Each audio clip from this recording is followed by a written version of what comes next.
Alam ko po na alam nyo na this day ay ito po yung tinatawag nilang Palm Sunday o Linggo ng Palaspas. Okay? Mababasa po natin yon sa apat na gospel po ng Biblia sa Matthew, Mark, Luke, and John. Mababasa po natin yan. Sa Matthew chapter 21, mababasa nyo po yon. Triumphant entry ng Lord sa Jerusalem. Ang matagumpay na pagpasok ng Panginoon sa Jerusalem. Pero hindi po yung pag-uusapan natin. Yun po yung last journey ng Panginoong Hesus. Within that week, yun po yung last journey niya nung siya po ay nabuhay po sa mundong ito. Yung pagpasok po doon sa Jerusalem. Yun po yung siniselebrate ngayon sa iba. Yung linggo ng Palaspas. Okay po? At pero hindi po yung pag-usapan natin. After that, pagkatapos noon, sinabi announcement kanina, yun na po yung week. Yung linggo na yon na dumanas na po ang ating Panginoong Jesucristo doon sa agony. Okay? Na kanya pong naranasan. Kaya nga po, kung mapapansin ninyo, pwedeng napapanood ninyo, nakikita ninyo, dumaan sa harapan niyo sa may kalsada, yung mga bagay na ito. Di ba? Yun ang nakikita natin. Especially po around dun sa Pampanga ba yun? Talagang pinapanood niya, dinadayo po yan. Okay? Yung bagay na yan bakit po ginawa nilang bagay na yan? Dahil ang sabi nila, yun ika-ika nilang panata. Tama po ba? Dahil ika sila'y gumaling. Kaya ginagawa po nila yung bagay na yan. Pero sa atin po kapatid, mga magulang ko, mga kapatid ko, hindi po yan. Kasi kung ano kinukonvene nila yan sa ating Panginoong Hesus, na parang kinukonvene nila, Panginoon, hindi pa sapat yung ginawa mo. Ito kami. Gagawin din namin yung ginagawa mo. Pero tandaan nyo kapatid, yung bagay na yan, insulto yan sa natapos na ginawa ng Panginoong Jesucristo sa krus ng Kalbaryo. At tinatawag po nating titilis, it is finished. Naganap na hika. Tapos na. Pero bakit po nila ulit-ulit yan? Bakit hindi po nila naunawaan fully? What is the meaning sa bagay na yan? At ipapaunawa ko po sa inyo ngayon, based po sa salita ng Diyos, at sinabi po ni Apostol Pablo, mga magulang ko mga kapatid, sa Galatia, chapter 6, verse 14, ang sabi niya, huwag nawang mangyari sa akin ang gayon. Ang krus lamang ng ating Panginoong Jesucristo, ang sabi ni Paul, ang siya kong sapagkat sa pamagitan ng kanyang krus, ang sanlibutay, patay na para sa akin, at ako na may patay na para sa sanlibutan. Yun po sinabi ni Paul. Hindi po yung krus na ginamit ng mga taong ito. Hindi po yung nakikitang krus natin na dumadaan dyan. Kundi ang pinagmapupuri ni Apostol Paul ay yung krus. Bakit po? Ano significance noon sa bawat isa sa atin? At maunahan natin ngayong umaga yan. Ano ba significance yan? Okay? Kaya po, ang pamagat po natin pag-usapan ngayon ay simple lang po ang pamagat po natin. Ano yan? Yan. Yung krus lang po, kasi maraming krus eh. Mayroon sa katabi, yung dalawang magnanakaw, dalawang tulisan. Pero ang sabi ni Paul, yun lang pong krus ni Kristo. Ang kanyang ipinagma, malaki. Why po, mga magulang ko, mga kapatid ko, ito po yung puntos po natin una. Yung key na yon ay ibig sabihin noon ay kamatayan ng yan. Ang kamatayan ng Panginoong Hesus nagbibigay sa iyo, nagbibigay sa akin ng buhay. Nagbibigay sa iyo, nagbibigay sa akin ng kalayaan. Nagbibigay sa iyo, nagbibigay sa akin ng bagong buhay. Kaya po maunawaan natin kapatid, why? Ginawa ni Jesus yon. Ginawa mga magulang ko ng mga tao na nagpapako para sa ganang sarili nila. Tama po ba? Pero si Jesus po namatay, hindi sa ganang kanya, kundi para sa bawat isa sa atin. Kaya ikaw ngayon ay malaya na dapat yung thinking mo, yung mindsetting mo, malaya na ako dahil sa ginawa ni Kristo sa krus ng Kalbaryo. Huwag ka nang paalipin pa. Huwag ka nang palipin na nakaraan mo. Huwag ka nang palipin pa ng kasalanan. Huwag ka nang palipin pa ng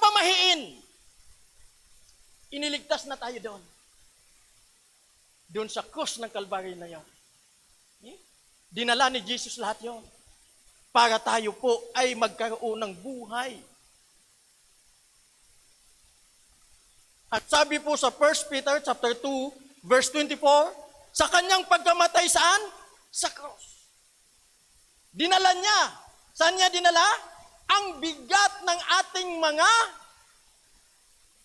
dinala niya yung bigat. Fully fed.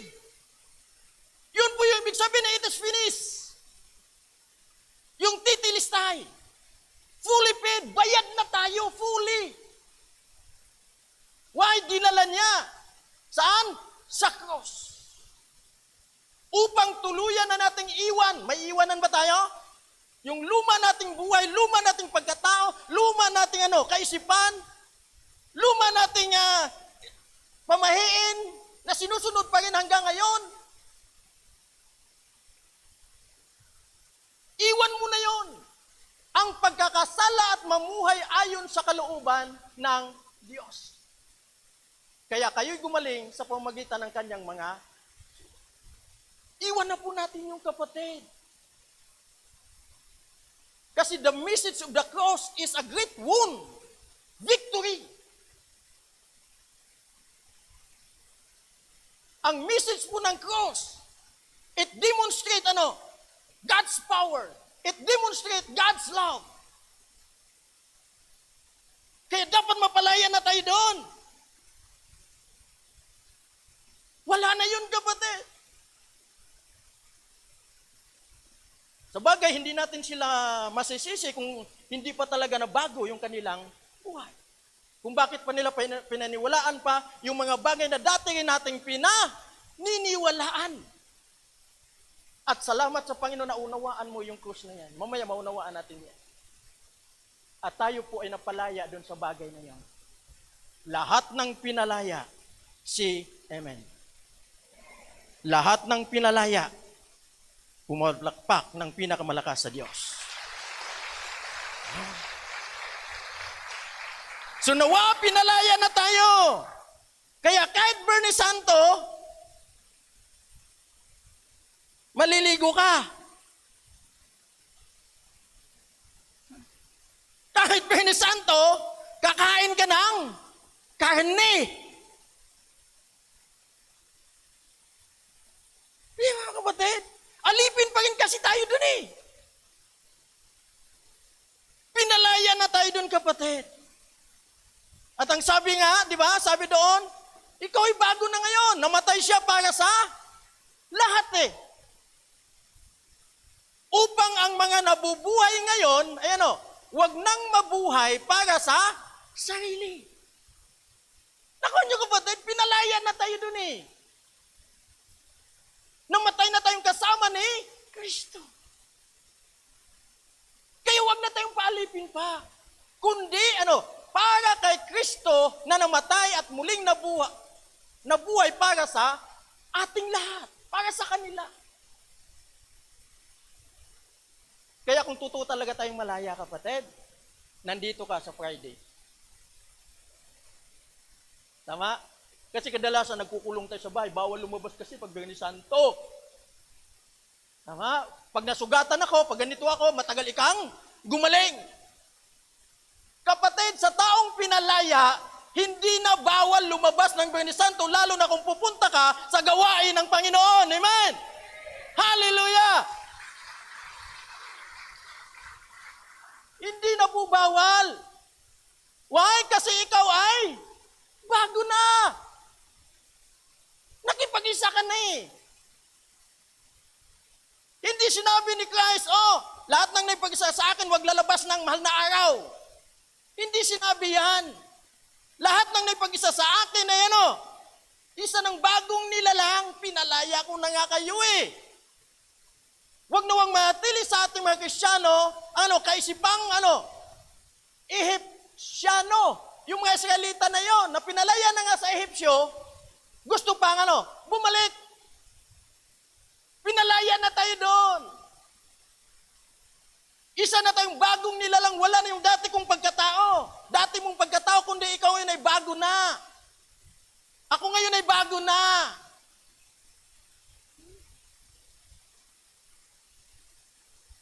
Hallelujah. Agree ba kayo doon? Na bago na tayong lahat? Kung tayo po ay nakipag-isa, ay tayo po ay kasama ng ano? Ako'y at hindi na ako, kundi si ang nabubuhay sa akin.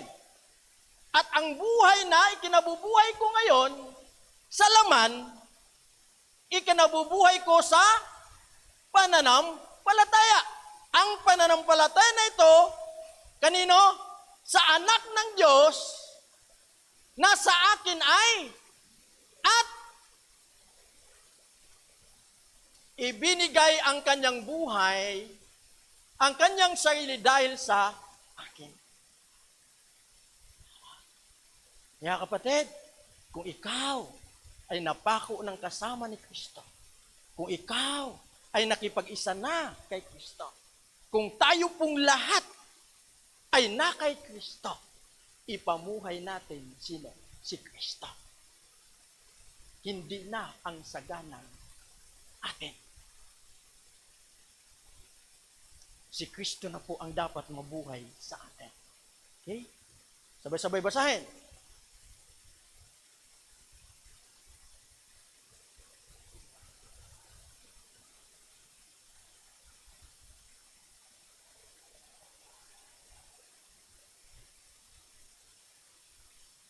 May namatay para tayo ay mabuhay.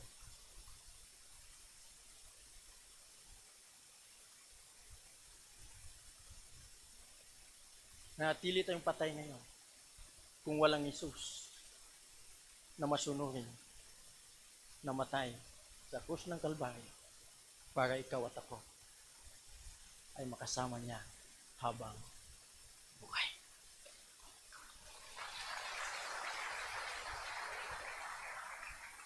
Kaya kapatid, huwag tayong mag-asta na patay pa rin ang ating Diyos ng mahal na araw.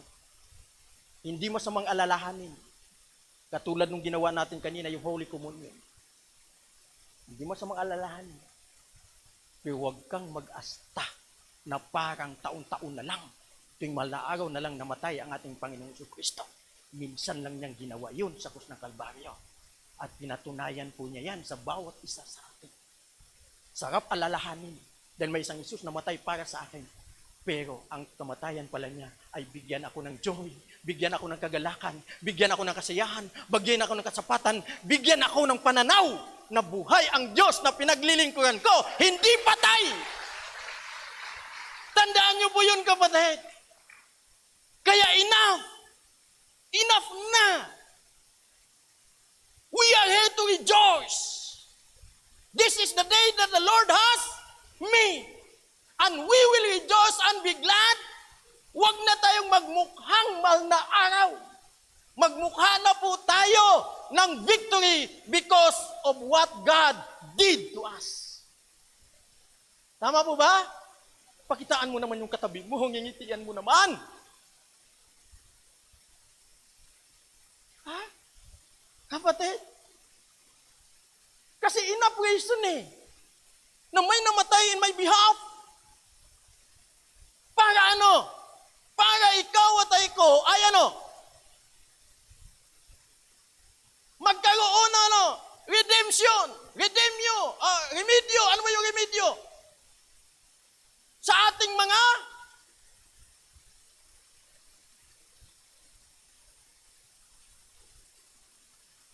we redeemed by the blood of Jesus, yung kasalanan natin. Lahat yan dinala saan? Sa krus ng Kalbaryo. Tinubos tayo sa pamagitan ng dugo ni Kristo, Efeso 1:8. 1:7. Brother. Lahat na yan. Yun yung remedios sa ating pinakamalaking problema. Why? Bakit pinakamalaking problema ang kasalanan? Dahil hindi pwedeng magsama ang Diyos at ang tao. Kasi ang tao makasalanan, ang Diyos ay banal. Yun po yung pinaka-problema natin. At the only way na maabot natin ang Diyos na banal sa pamagitan po ng kamatayan ni Kristo sa krus ng Kalbaryo. Pinalaya na po tayo doon. Kaya kung napapansin nyo yung namatay si Christ, napunit po yun. Kaya ikaw at ako malaya na po na abutin ang isang Diyos na banal. Wala na pong pader. Yun po yung pinakamalaking kasalanan natin, kapatid. At lagi niyong tandaan, mga magulang ko, mga kapatid ko, si Kristo ang nagsisilbing tulay natin. Para mayroon tayong dadaanan papunta sa isang Diyos na banal. Without Christ, until now, tayo pa rin ay walang access na makalapit sa Diyos. But because of Christ, kapatid, nagkaroon tayo ng access na mailapit natin sarili natin sa isang Diyos na banal. Why? That's the ministry of Jesus Christ to reconcile us to His Father which is holy. One of the ministry of Jesus Christ, nung siya po'y nabubuhay pa dito sa lupa, gusto niyang i-reconcile ang tao sa kanyang Ama na isang banal. Kaya tayo ngayon, kaya sinabi ng Diyos, di ba? Lahat ng naniniwala, lahat tumanggap sa ating Panginoon si Kristo. Sabi niya, sa 1 Peter 1:15-16, magpakabanal kayo dahil ang Diyos ay banal na. Dahil ang ating Diyos ay banal. Magagawa ba natin yon? Yes, from glory to glory. Dahil nasa feeling na po tayo, nasa side na po tayo ng ating Panginoon. Amen po? Magagawa po natin. Okay? Kaya dito, kapatid, tingnan nyo. Ang sabi doon, sa Isaias, basa.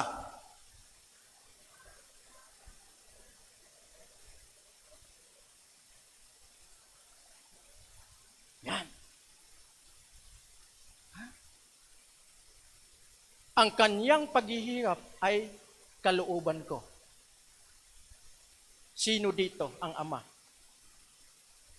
Nasabihin mo sa anak mo, yung paghihirap ng anak ko, kalooban ko. Pero bakit? Ano ang nag-udyok ng ama? Bakit hinahayaan niyo yon? Dahil sabihin mo sa katabi mo 3 beses, mahal na mahal na mahal ka kasi ng Diyos.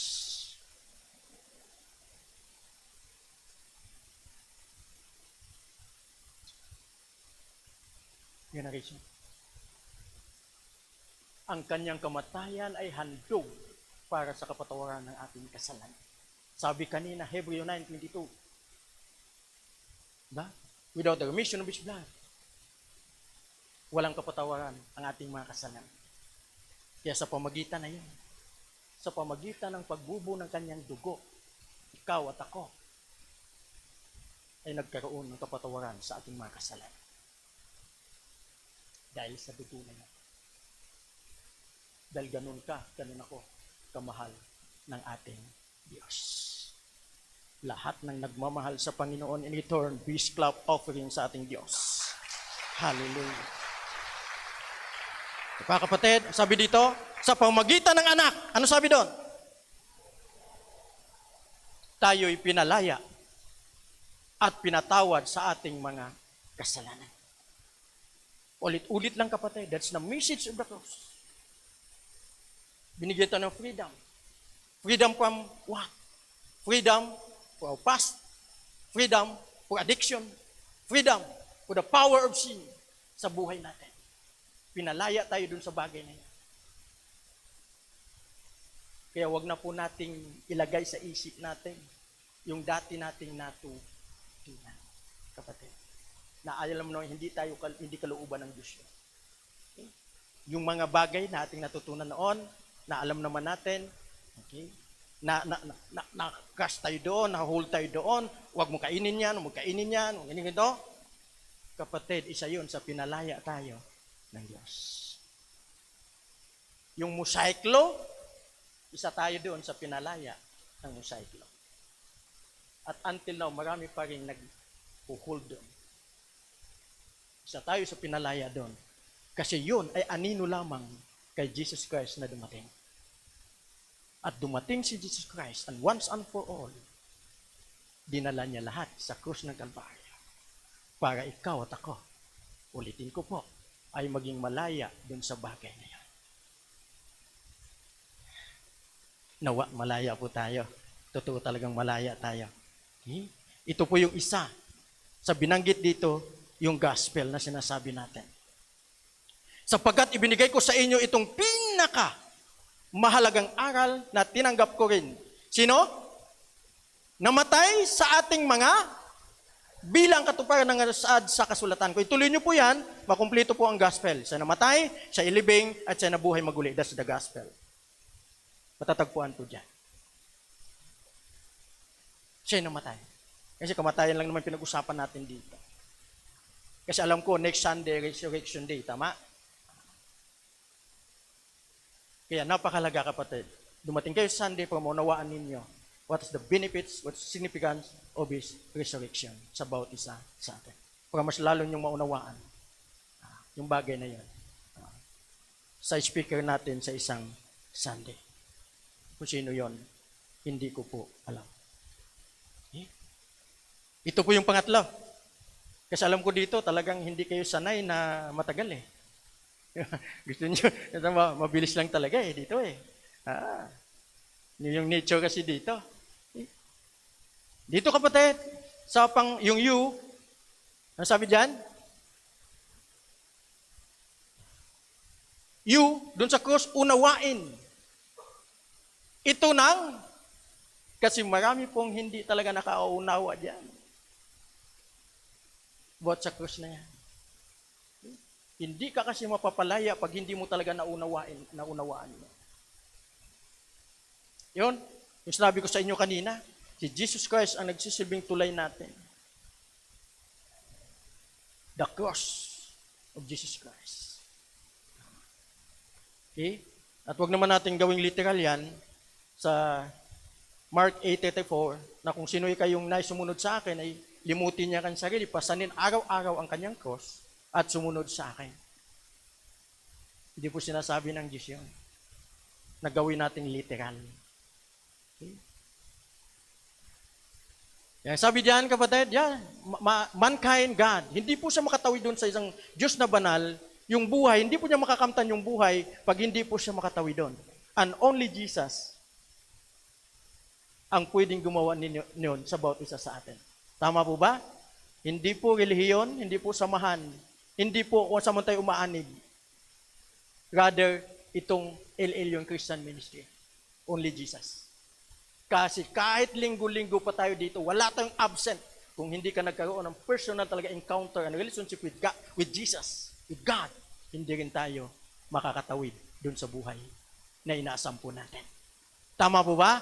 Kaya ang mahalaga po, ikaw at ako, ay magkaroon ng real relationship talaga. Saan? Sa ating Diyos na buhay, sa ating Panginoong Jesucristo, dahil siya lang yung namatay. Hindi po relihiyon ang namatay, kundi siya po ang namatay sa krus ng Kalbaryo. Hindi po samahan ang namatay, kundi si Jesus po ang namatay sa krus ng Kalbaryo. Hindi po tao, hindi po kung sino man yung pinakamataas na posisyon sa isang iglesia ang namatay para po ikaw at ako ay magkaroon ng kaligtasan. Kundi only Jesus Christ ang namatay para ikaw at ako ay magkaroon ng kaligtasan.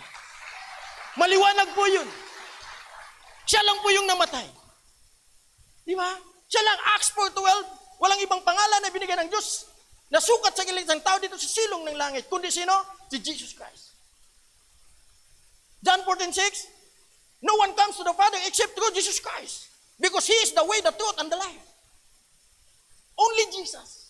Hindi po yung katabi natin. Hindi po yung iglesia talaga na ito. Yes, malaking tulong ito para gamitin ng Panginoon para dito ipaliwanag sa atin, ipaalam sa atin kung ano ba talaga yung tama. Pero hindi ito ang magliligtas sa atin. Ang magliligtas sa atin 100% ay yung ginawa ni Kristo sa krus ng Kalbaryo. Kung ito'y naunawaan na intindihan talaga natin. Tama po ba? Not by works. It's only by the grace of God through our faith. Pinaniniwalaan natin, pinanampalatayan na natin yung ginawa ni Kristo sa krus ng Kalbaryo. Sabi ng Panginoon, doon tayo maliligtas. Hindi po sa attendance natin. Hindi po sa performance natin. Kundi sa relasyon natin kanino? Sa Diyos. Okay? Nawa maging malinaw sa atin yan. Pero tingnan nyo kapatid, ano sinabi diyan? Kaya hindi po lahat talaga nakakaunawa. Hindi po talaga alam. Pwedeng knowledgeable ka, pero hindi mo naunawaan. Hindi ko mo knowledgeable ka, may alam ka at naunawaan, magkaibang bahagi po yun.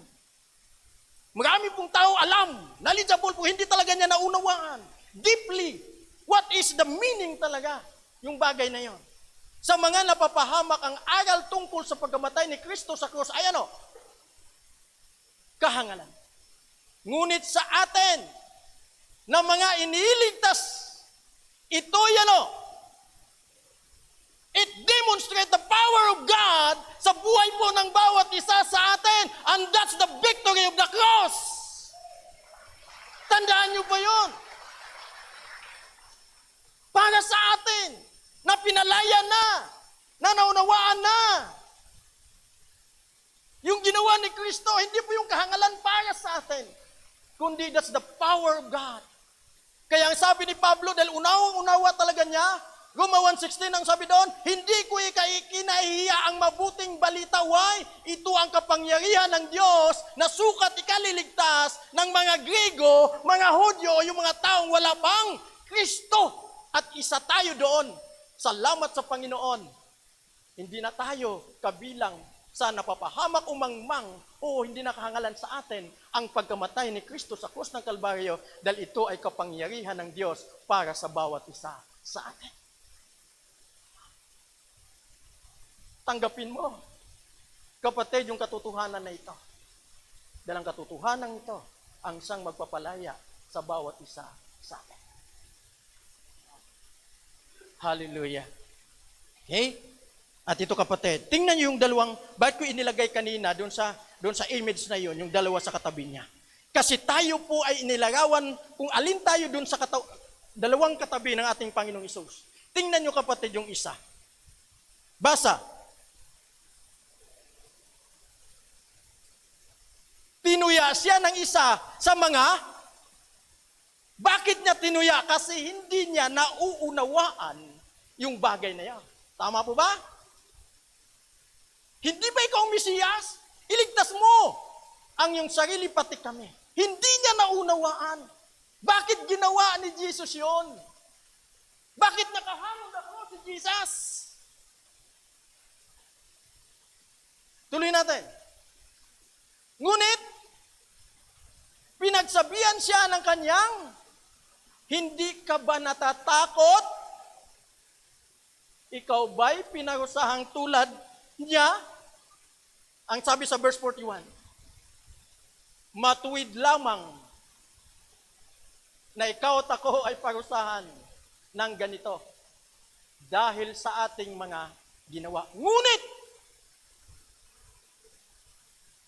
hindi po niya sasabihin ito kung hindi niya nauunawaan yung nangyari sa kanila, pati si Jesus Christ na nasa gitna. Kaya yung dalawang tao na yung sa kabila, it represent kung alin tayo doon. Yun bang naunawaan talaga natin? O ito na hindi niya nauunawaan? Kapatid, lagi niyong tandaan ito. Kasi para kay Satanas, tagumpay siya nung si Kristo ay talagang namatay sa Kalbaryo. Akala ni Satanas, tagumpay siya. Why? Alam niyo kung bakit? Satan knows the general plan of God, which is iligtas ang sangkatauhan. Kasi sa Genesis pa lang, chapter 3, verse 15, nakasulat na ang plano ng Diyos after nilang magkasala. Kaya Satan know the general plan of God, which is i-redeem tayo. But Satan doesn't know the specific plan of God. Kaya akala niya, nung si Jesus matay, tagumpay siya. Kung hindi niya alam, kailangan pagdaanan ni Jesus Christ yun para ikaw at ako ay maging tagumpay sa kamatayan. Nako nyo, kasi the last na pinagtagumpayan ni Jesus ay yung kamatayan, yung kamandag ng kamatayan. Sa unang Korinto chapter 15, verse 54 to 56, nakasulat doon. O kamatayan, nasaan ang iyong kamandag? Kaya po kailangang pagdaanan natin. Pagdaanan ni Jesus yun.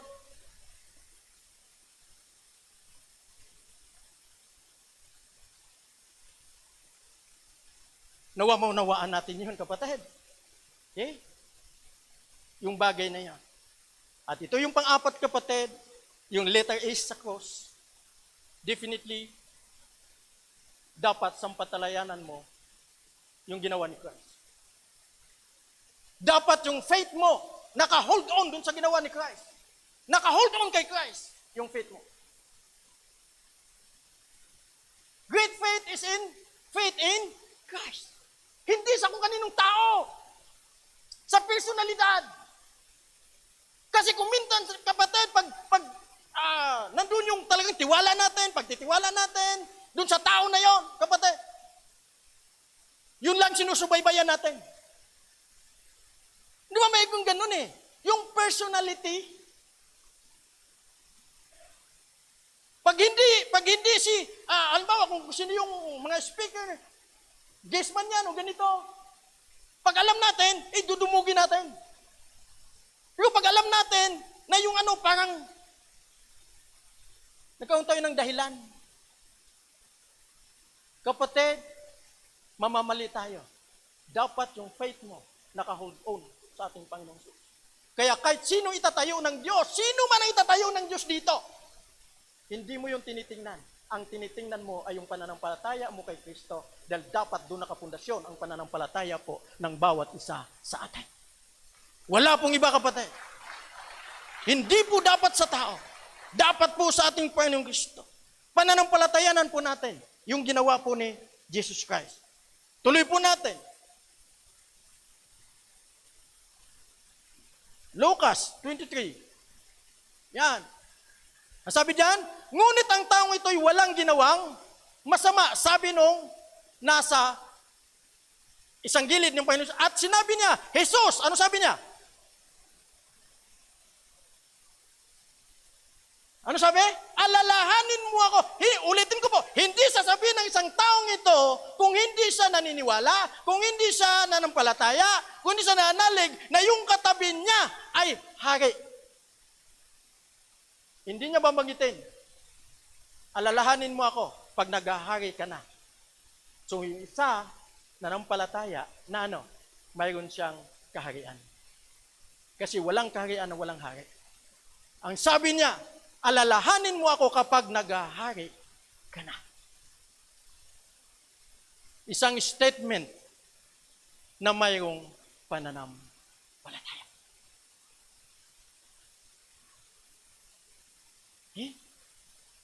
Tuloy natin. Basa.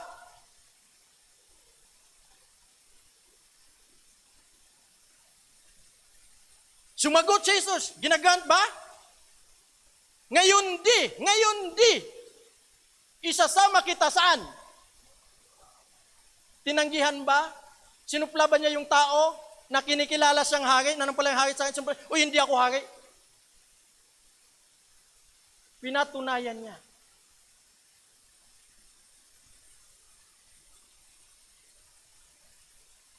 Ngayon di, isasama kita sa paraiso. Sino magdadala? Si Jesus? Guys. Kaya kapatid, pag iba nagdadala sa iyo, huwag kayong sumama. Baka hindi kayo sa paraiso dadalhin. Di ba? May nagsama eh. Ngayon di isasama kita. Kaya kung medyo, na tayo, pag medyo may nanaginip ka, huwag ka sumama. Sasama ka pag si Jesus Christ mismo ang nagdala sa iyo. Tama? Sasama ka pag si Jesus Christ mismo. Tingnan nyo. Sino pa magsasama sa atin? Basa!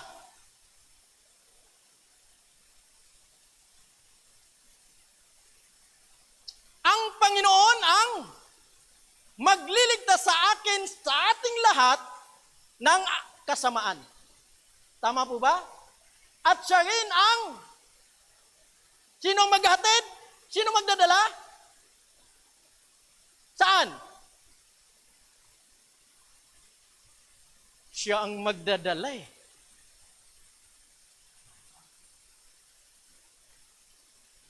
Kaya nga pagka tayo po ay kuminsan, di ba, natatakot tayo, ganito, pag si Jesus, huwag kayong matakot. Pag si Jesus mismo ang magdadala talaga sa atin, tiyak yan, sa langit tayo pupunta. Amen? Tiyak yan! Sa paraiso tayo pupunta. Pero pag iba ang magdala sa atin, baka hindi tayo doon pupunta. Kaya kapatid, hold on your faith to our Lord Jesus Christ. Hold on to the Word of God. Hold on your faith. Saan? In Jesus. In Jesus alone. Tama po? Sabi mo sa katabi mo, saan nakapundasyon ang pananampalataya mo? Sa bato ba? Sa buhangin ba? O saan? Sa tao ba? Mamamali tayo. The Passion of the Christ. Yung nakikita natin, kung napanood nyo yun, alam nyo bang wala pa sa kalahati yun? Yung real talaga na nangyayari sa ating Panginoon sa Kristo. Diyan may saplot pa siya. Pero sa totoong pangyayari, hubad lahat yun. At kung babasahin nyo yung sinasabi natin, bago dumating yung verse na ito, sa 53, 1 to 3, sinabi natin doon, hindi po siya makikilala dahil po sa kanyang sitwasyon.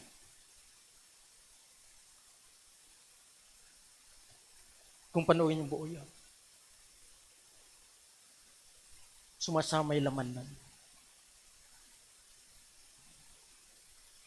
Yun po ginawa ni Christ para sa atin. Kinat na po kasi doon yung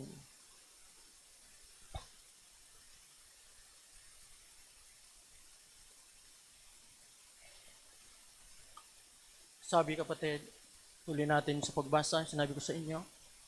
Ang sabi diyan,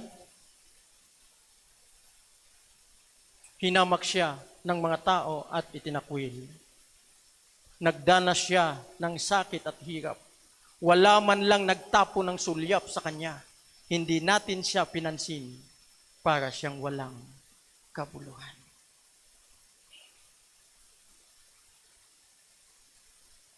Tinis niya ang hirap na tayo ang dapat magbata. Gayon din ang kirot na tayo sana ang lumasap. Akala natin ang dinanas niya ay parusa sa kanya ng Diyos. Dahil sa ating mga kasalanan, kaya siya nasugatan. At siya ay binugbog dahil sa ating kasamaan. Tayo ay gumaling dahil sa pahirap na tinamo niya at sa mga hampas na kanyang tinanggap. That's we call it the great exchange. Tayo ang dapat nandoon. Yung kinuha lahat ni Jesus yan. Dahil ayaw ng Panginoong Hesus, tayo ang lalasap noon. Alam niyo kung bakit? We are created in God's image and likeness. Bagamat tayo po ay nag-fulfill sa mundong ito dahil sa kasalanan, pero hindi po natin pwedeng alisin that our God is love. Siya ay nagmamahal sa bawat isa sa atin. At ganun kanya kamahal, ganun ako kamahal. Tayong lahat ganun kamahal. Kaya lahat ng pahirap na ito, kinuha niya sa krus ng Kalbaryo para ikaw at ako ay maging malaya. Para ikaw at ako ay matubos sa kasalanan. Kinuha po niya lahat, kapatid yan. Kaya nga po, ang totoo niyang unang pinagaling ng Panginoon, our iniquity and transgression. Bonus lang po ang sakit ng physical na katawan. Kasi lahat tayo may sakit ng kasamaan, may sakit, kapatid, ng kasinungalingan, kasalanan, pagsalangsang sa Diyos. Yun yung ibig sabihin ng transgression and iniquity. Kaya kinuha niya lahat yun. Dahil mahal na mahal tayo ng Diyos.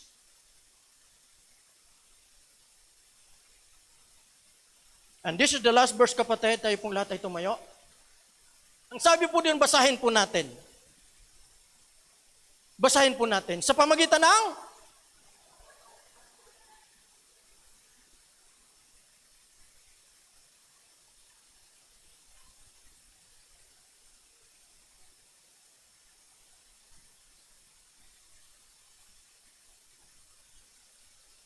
for the last time. O sa katabi mo. We are not now a victim. we are now a victor. Lakasan mo. Ikaw ngayon ay isa ng mananagumpay dahil kay Kristo. Hindi na tayo alipin, hindi na tayo alila, hindi na tayo victim sa mga bagay na yan. At nawa po sa lahat ng dumadalo, bibiktima, ikaw ay pinalaya na ng Panginoon. You are not a... Because the death of our Lord Jesus Christ in the cross demonstrate freedom, love, demonstrate power, demonstrate victory. At ikaw, nananampalataya, sumampalataya, ikaw ay nakipag-isa, ikaw ay naniniwala, ikaw ngayon ay isa ng victorious Christian.